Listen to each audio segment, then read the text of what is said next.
आपको बता दूं कि मैं अभी आया हूँ गजानन महाराज के मंदिर में। यहाँ पे विश्व मोहिनी माता मंदिर के हमारे माता जी हैं और भाव हैं। आज गोरेगांव के माता से भी लोग इनको जानते हैं। आज हम माता जी से और भाव से जानने के लिए आए हैं। जो गजानन महाराज का मंदिर विश्व मोहिनी मंदिर जो है और माता जी है, इतने विश्व विख्यात कैसे हो गई, किस तरह से अपना योगदान दिया है और इनका इतिहास क्या है और किस तरह से आगे ले जाने की इनकी प्लानिंग है, तो सब जानने के लिए आए हैं। और कब इनका आस्था इनसे जुड़ा और कब इनको लगा कि ये इस तरह के मंदिर बननी चाहिए, कहाँ इनकी स्थापना होनी चाहिए और किस तरह से देखते हैं। नमस्कार, भारत माता की जय। माँ जी प्रणाम। जय माता दी। जय माता दी। माँ जी, ये मंदिर विश्व विख्यात होते जा रहा है। यहाँ पे देश से छोड़ विदेशों से भी लोग आते हैं, अपना दर्शन करते हैं, आपका आशीर्वाद लेते हैं। तो कब से हो गया, पहले इस मंदिर के बारे में और ये माता जी के बारे में, जो विश्व मोहिनी माता उनके बारे में बताइए, फिर आप अपने बारे में बताइए। 28 मार्च 2022 को मंदिर की स्थापना हुई है। विश्व मोहिनी महात्रिपुरा सुंदरी माता का मंदिर उस दिन स्थापित किया है, बट उसके पहले 30 साल से गजानन महाराज मंदिर का स्थापना हुई है BST कॉलोनी में। और गजानन महाराज की आदेश के अनुसार, उनकी गाइडेंस के अंडर हमने श्री परंपरा स्थापित की थी। श्री परंपरा में हमने सबको श्री सूक्त की उपासना सिखाई, दीक्षा देते थे हम, और उसी में आपको हवन करने का अधिकार मिला। इतने सारे भक्त उस संप्रदाय में जुड़ गए और उन्होंने जिस तरह से उपासना की, क्योंकि उपासना महालक्ष्मी की उपासना थी, और महालक्ष्मी का ऐसे जहाँ महालक्ष्मी की उपासना होती है वहाँ साक्षात महात्रिपुरा सुंदरी आती ही है, क्योंकि महालक्ष्मी महात्रिपुरा सुंदरी में सम्मिलित है। जब भी हमने सोचा कि हमें मूर्ति बनानी है, तभी मैसूर में विश्वविख्यात जो अरुण योगीराज है, जिन्होंने रामलल्ला की मूर्ति बनाई है, कोविड के उसी वक्त पे हमने उनको शिला पूजन किया था मैसूर में। और उसके बाद 1-1.5 साल में माँ का आना हुआ, और जिस तरह से माँ आई वो कृष्णशिला में है, पूर्ण रूप से कृष्णशिला में है। कोई भी शिला इतनी भावदर्श नहीं होती है जिस तरह से उसमें भाव का प्रगटीकरण हुआ है। सुबह का एक भाव है, दोपहर का एक भाव है, रात का एक डिफरेंट भाव है। ये भाव सिर्फ मनुष्य में दिखाई देता है। मैं तो कहूँगी लोगों के लिए पत्थर की मूर्ति, हमारे लिए साक्षात भगवती आई है यहाँ। और ये भगवती का आना, यहाँ जितने साधक है उस साधकों की साधना से आई है माँ। क्योंकि आप जब भी कोई भी बच्चा माँ को दिल से बुलाता है, रो के बुलाए या हंस के बुलाए या दिल से बुलाए, माँ को आना ही पड़ता है। ये तो जन्मदात्री माँ के लिए रहता है, मगर ये तो विश्व की माँ है। और यहाँ के जो साधक है, मैं उन साधकों को, मैं और भाव उन साधकों को रिप्रेजेंट करते, इसके लिए उनके बारे में नहीं बोल रही हूँ, बट यहाँ के साधक माँ ने, गुरु ने उनको इतना संपन्न किया है। और जैसे हमने कुछ मांगा है, विश्व के लिए मांगा है, वैसे हर एक यहाँ के साधक का भाव है कि हम जो भी मांगेंगे विश्व के लिए मांगेंगे। और माँ के आने के बाद जिस तरह से उसका रूप है, तो उसको विश्व मोहिनी जो बुलाते हैं, विश्व मोहिनी विश्व को मोहित करने वाली, वो वैसा सौंदर्य लेके आई है और विश्व विख्यात हुई है। महात्रिपुरा सुंदरी की साधना श्री विद्या के नाम से पहचानी जाती है। श्री जो है ना, वो साक्षात महालक्ष्मी है। और अभी आपका भी नाम है श्री रवि यादव, आपके सामने भी लक्ष्मी है। आपको उसको किस तरह से लेके जाना है वो आपके ऊपर है। ये लक्ष्मी की साधना है, आपको उसी तरह से जहाँ जहाँ लक्ष्मी की साधना होगी वहाँ वहाँ महात्रिपुरा सुंदरी आएगी। और महात्रिपुरा सुंदरी को दश महाविद्या की मेन देवी भगवती, वो पूरे त्रिपुर में जो मेन अधिष्ठात्री भगवती है। स्वर्ग पाताल जो त्रिपुर है, वो त्रिपुर की अधिष्ठात्री, वो गुरु मंडल रूपिणी है। जहाँ जहाँ गुरु रहेंगे वहाँ वहाँ भगवती रहेंगी। जहाँ भी गुरु रहेंगे वहाँ त्रिपुर रहेंगे और माता जी भी रहेंगे। माँ को जब भी बेटा बुलाएंगे तो माता आएंगी। तो लेकिन माँ जी आपको गोरेगांव का आई बोलते हैं, गोरेगांव का माँ बोलते हैं आपको, तो ये कब आभास हुआ कि आपको कि हमें लोग माँ मान रहे हैं? और आप कब देखा जो कि इस तरह से हमें भी उनके, अगर बच्चे माँ बोल रहे हैं तो हमें भी उनकी माँ का फ़र्ज़ निभाना चाहिए? जब हम दोनों ने मंदिर स्थापित किया तभी हमारा एज 24 था, और तब से ये जो मेरा परिवार है जो मेरे साथ 35 ईयर्स से है, उस तब से प्यार से मुझे ताई बुलाते थे। ताई बोलते बोलते आई बन गई। आई बोलते, देखो दुनिया चलती है किससे? प्यार से चलती है। जब भी हम प्यार देंगे आपको प्यार मिलेगा। दुनिया को हम जो भी देंगे वो आपको रिटर्न में मिलने वाला है, और माँ के जैसा सच्चा प्यार कोई नहीं दे सकता। और सामने वाले को जब भी प्रतीत होता है कि मुझे यहाँ माँ के जैसा प्यार मिल रहा है, तो डेफिनेटली वो आपको माँ बोल के एक्सेप्ट करेगा। हमने तो किसी को नहीं बोला था, जैसे गुरु ये पद है ना, किसी भी यूनिवर्सिटी में नहीं मिलेगा। आप कितना भी लाखों करोड़ रुपए दे दो कि हमें गुरु का डिग्री दे दो, नहीं मिलेगा।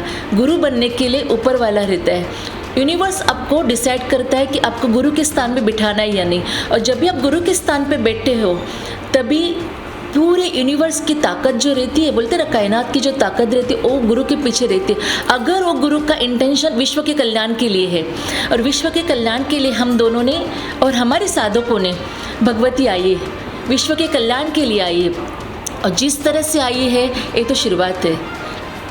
मैं आपके पास फिर से आता हूँ, पहले भाव से कुछ क्वेश्चंस ले लेते हैं। प्रणाम बाबू जी।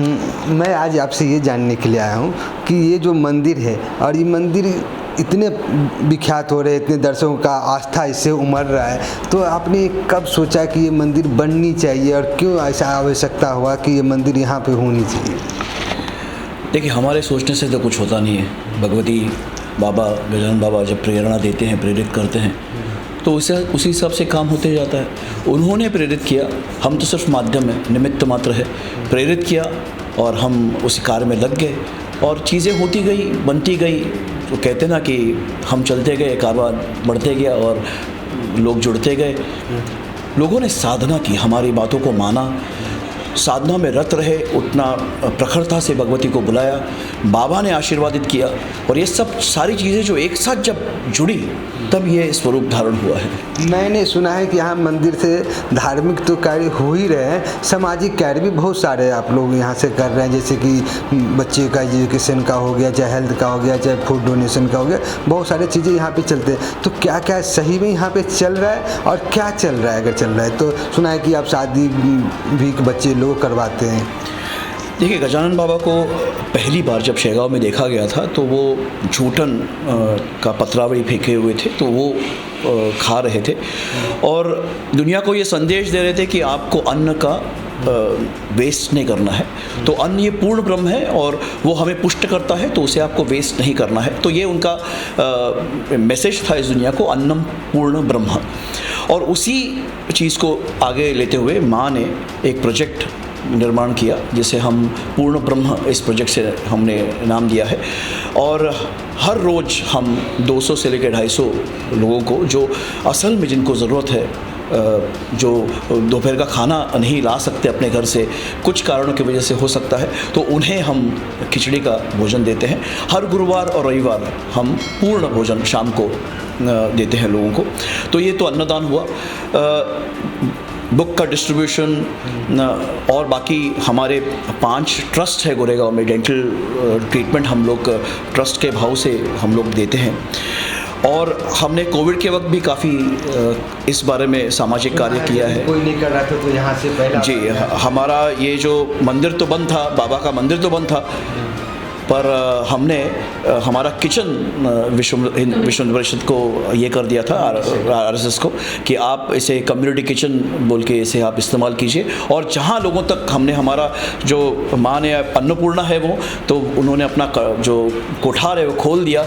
जो चावल दाल जो आप चाहे, गैस वैस जो लगता है जगह, आप इसको इस्तेमाल कीजिए। और मेरे हिसाब से उस वक्त हमने 1,500 से 2,000 लोगों तक रोज़ खाना पहुँचाया है। सर, इतना बड़ा मंदिर है, भव्य मंदिर है, दिव्य मंदिर है, तो समाज से किस तरह से सहयोग का यहाँ अपेक्षाएं रखते हैं और मिलता है किस तरह के सहयोग है? आप अपना प्रश्न फिर से नहीं, समाज से किस तरह का सहयोग मिलता है? खैर समाज ने तो बहुत सहयोग किया है और हमेशा किया है, और हम दोनों ही हमेशा आभारी रहेंगे, कृतज्ञ रहेंगे कि हमने जब भी कोई भी चीज़ आह्वान किया है तो समाज ने हमने जितनी अपेक्षा की उससे कई गुना ज़्यादा हम तक पहुंचाया है, क्योंकि उनको पता है भगवती का, बाबा का काम है और हमारी जो इंटेंशन है वो बहुत प्योर है। वो देखते हैं कि यहाँ से सचमुच कार्य हो रहा है, उस कार्य को आगे बढ़ाने के लिए हमारा जो सहयोग मिले उस सहयोग को भी हम परिपूर्ण करें, तो ये भी चीज़ समाज देखता है, तो उनसे हमें हमेशा सहायता मिली है। जो सच्चे दिल से जो कार्य करते हैं उसको भगवान तो सहयोग देते ही हैं। हम माँ से थोड़ा सा और जान लेते हैं।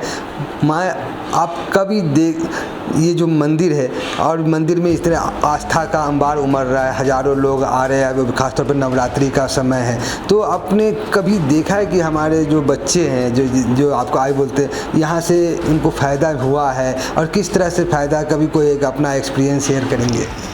कैसे है कि कोई भी बच्चा संस्कारों से बड़ा होता है और सनातन धर्म में संस्कार को सबसे ज़्यादा इम्पोर्टेंस है, और माँ और पिता बच्चों को संस्कार देके उनको बड़ा करते। पैसा अमर नहीं है, ना कोई भी गिफ्ट अमर है, बट यहाँ आने के बाद बच्चों को जिस तरह संस्कार मिलते हैं कि इस तरह से आपको साधना करनी। हम सनातन धर्म में पैदा हुए हैं, सब यहाँ आने वाले सब सनातनी हैं, तो उनको बचपन से वो संस्कार रहे। यहाँ आने के बाद कि बहुत सारे बच्चे जिनके नामकरण में हम दोनों गए हैं और वो बच्चे आज हमारे मैनेजमेंट टीम में हैं, इतने सारे, इतने बड़े हुए हैं। और वो बच्चों को जो स्ट्रेंथ है, देखो आप शारीरिक बीमार रहेंगे, हॉस्पिटल है, बाकी कुछ प्रॉब्लम रहेगा, फाइनेंशियल प्रॉब्लम रहेगा, आपके लिए आपके पेरेंट्स है, आपकी प्रॉपर्टी रहती है, बट जो मानसिक बीमार रहते हैं उनको कौन संभालेगा? उनको ऐसे स्थान रहते हैं ना, भगवान के स्थान, वही उनको, और मन चंगा तो कसौटी में गंगा, ऐसे बोलते हैं। जब भी आप मेंटली स्ट्रांग हो जाएंगे तभी आप दुनिया में सब कुछ हासिल कर पाएंगे। तो ये जो स्थान है वो आपका मानसिक रीत्या स्ट्रांग बनने का सबसे बड़ा स्थान है, और जहाँ भगवान यूनिवर्स के डिफरेंट फोर्सेस आपको हेल्प करते हैं वो करने के लिए, क्योंकि उन्होंने देखा, यूनिवर्स ने जब देखा इन दोनों का संकल्प विश्व के प्रति बहुत प्योर है, तो यूनिवर्स डेफिनेटली हेल्प करेगा। इसके लिए यहाँ जितने आ रहे उतने संपन्न होके जा रहे। अभी नवरात्रि का पावन पर्व चल रहा है, तो इस पावन पर्व में यहाँ पे एक ख़ास तरह का आयोजन भी मुझे देखने को मिला। बहुत सारी चीज़ें और नई चीज़ें थे जो मेरे एक्सपीरियंस में एक नया ऐड हुआ वो। तो अब क्या क्या यहाँ पे सब एक्टिविटी होती है और किस तरह से यहाँ का विशेष चीज़ें क्या है? यहाँ नवरात्रि के 9 दिन शाम के 5:30 बजे श्री यंत्र के ऊपर श्री सूक्त से पठन होता है, कुंकुमार्चन होता है, उसके बाद खड्गमाला होती है। ये साधना है, ये साधना का केंद्र है, तो हम साधना के ऊपर फोकस करते। उसके बाद आरती होते, आरती के बाद महाप्रसाद होता है, और महाप्रसाद में एवरी डे, क्योंकि माँ अन्नपूर्णा है तो उसको डिफरेंट भोग पसंद है, तो यहाँ भी आज जो प्रसाद खाएंगे कल वो रिपीट नहीं होगा, वो मेन्यू कल रिपीट नहीं होगा। तो जो महारानी बैठी है, तो महल में आप जाएंगे तो व्यंजन ही तो मिलेंगे आपको, तो इस तरह से लोग संतुष्ट होकर जाते हैं। और जहाँ लोग जिन्होंने कभी कुछ देखा नहीं ज़िंदगी में कि इस तरह का भी खाना रहता है, जब भी वो खाते तो नेचर देखता नहीं यहाँ से बहुत अच्छी तरह से जा रहे, तो हम भी इनको भर के दे दें। तो जब भी हमने अपील किया है, सच बोलो अपील करने की ज़रूरत नहीं पड़ती, हमारे सब साधक और भक्त सबको देना है, बहुत सा देना है, तो फिर उनको सिर्फ हम लोगों को मैसेज देना पड़ता है, ये सेवा है, श्रृंगार की सेवा है, या अन्नदान की सेवा है, या फूलों की सेवा आप कर सकते हो, क्योंकि माँ सिर्फ मेरी नहीं है, भाव की नहीं है, ये आपकी भी माँ है, और देने से बढ़ता है। तो आप से भी हम विनती करते हैं, एक बार आइए और अपना एक्सपीरियंस आप यहाँ से अनुभव जो मिलेगा वो आप खुद दूसरों के साथ शेयर करेंगे। हम भाव से जानते, भाव ये मंदिर के आगे के क्या योजना है, कहाँ पे किस स्तर तक और ले जाने की, अभी तो विश्वविख्यात हो रहा है, तो और कहाँ तक ले जाने की प्लानिंग है? जी, विश्वविख्यात तो हो रहा है, क्योंकि आपको मैं बताऊं कि मुंबई दर्शन के आइटिनरी में विश्व मोहिनी देवस्थान अभी ऐड हो रहा है। कई बसेस मुंबई दर्शन के लिए जब जाते हैं तो विश्व मोहिनी देवस्थान को विज़िट करते हैं। थाईलैंड, बैंकॉक, यहाँ से खास वहाँ के नेशनल्स आने लग गए हैं जो भगवती के दर्शन के लिए खास आते हैं। भगवती लोगों के सपने में जा रही हैं, एड्रेस बताती हैं कि इस स्थान पे आप आइए। बहुत सारे गुरुवर्य संत सपने में जाते हैं, बताते हैं कि इस जगह पे आप आके दर्शन लीजिए, आशीर्वाद लीजिए। तो विश्वविख्यात तो हो ही रहा है। और जहाँ तक आगे का संकल्प है, बहुत विराट और विशाल प्रचंड बनाना है। गोरेगांव में ऐसा मंदिर शायद ही होगा, ऐसा संकल्प है। गोरेगांव में क्यों, तो विश्व में ऐसा मंदिर शायद ही होगा, ऐसा इस प्रकार का मंदिर उभारना है। संकल्प किया भगवती के चरणों में, बाबा के चरणों में, अब उन्हें वो पूरा करने का सामर्थ्य है और वो ज़रूर करेंगे। हम भी ऐसा उम्मीद करते हैं कि ये मंदिर विश्वविख्यात हो, विश्व में इनका एक अलग स्थान है, जो अभी लोग थाईलैंड और विदेशों से भी लोग आते हैं। माँ से अब एक आखिरी संदेश लेता हूँ और हम इसको यही क्लोज करते हैं। माँ, अपना जो दर्शक है, हमारे चैनल के जो लीड इंडिया के दर्शक हैं और जो अपने श्रोतागण हैं और अपने भक्तगण जो आपके हैं, उनके लिए एक मैसेज क्या देना चाहिए जो नवरात्रि पावन साधना करते जाओ। यूनिवर्स के पॉजिटिव फोर्सेस जो है वो हमें किस रूप से मिले, भगवती के स्वरूप में मिले हैं। भगवती के शरण में जाओ। माँ है, माँ बच्चों का पालन डेफिनेटली करेंगे और माँ कभी रूठती नहीं अपने बच्चों से। सिर्फ आप अपना कर्म अच्छी तरह से करते जाओ, उसका फल डेफिनेटली आपको मिलेगा। कर्मण्येवाधिकारस्ते माँ फलेषु कदाचन। कर्म करो, फल की चिंता मत करो। माँ कभी बच्चों से नहीं रूठते हैं और माँ के सामने बच्चों की मांगने की भी ज़रूरत नहीं है। आपकी सारी हर एक भावना को समझती है। तो जय माता दी। जय माता।